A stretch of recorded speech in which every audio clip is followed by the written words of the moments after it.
My name is Kristen. I live in Southeast Alaska, and this is my story. My husband and I raised our two sons on the waters of Alaska on a fishing boat. We basically buy fish, and it's a pretty simple life. Our sons are now grown, and they both are in the Coast Guard and gone. But we all now have found ourselves in a world that just seems so upside down. Reality really hit me in 2017 when a controversial news event had a good Christian friend asking me, "What do you think about this?" And I knew what my very strong gut reaction was to the event, but I was really upset because I couldn't articulate it. I didn't have the foundation to give a good response to her that was thoughtful. And it really rattled me. I started wondering if I even understood what Christianity was. The pastor at the local church was no help. He was really, honestly, part of the let's be nicer than Jesus and make sure we don't offend anybody problem. So the church had let me down.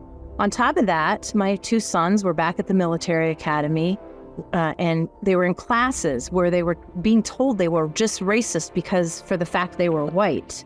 The DEI and CRT trainings were just confusing to them. It made us kind of all angry, truthfully.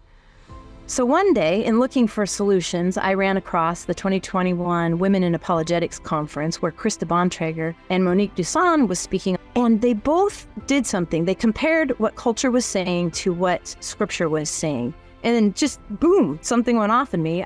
That's what I had been looking for since 2017.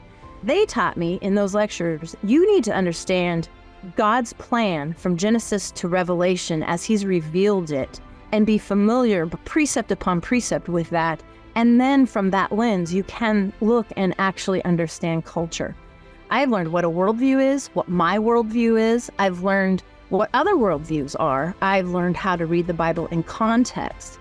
Importantly, I've learned what scripture says about God's design for family, for community, for church and government. I've learned how to have my eye open for false teachings. CFBU not only teaches, but they've modeled for me how to properly respond to the latest news with measured, thoughtful, researched responses.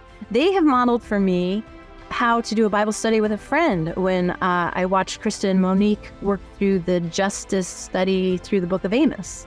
They have modeled for me also how Christians in unity should be living together and how different that looks from culture. CFBU is not an app, it's not a podcast or a live stream, it's really a family, and we're all in the journey together, and they're teaching us how to actively live out our Christian faith biblically and with confidence. Before I found CFBU, I felt like my faith was pretty strong, but I didn't have the understanding and knowledge to go with it, and now I feel like I have both faith and understanding. As a result, today, I have become quite bold in speaking truth to error, and my husband is getting used to it. CFBU resources are like a starfish with super strong arms. There are podcasts, there's live streams, curriculum, classes, book clubs, family meetings. There are special guests that are amazing. There's special events. I know if I have questions and I need renewal, that my CFBU family is there. They're trustworthy and they're present. Who wouldn't want to be part of this family?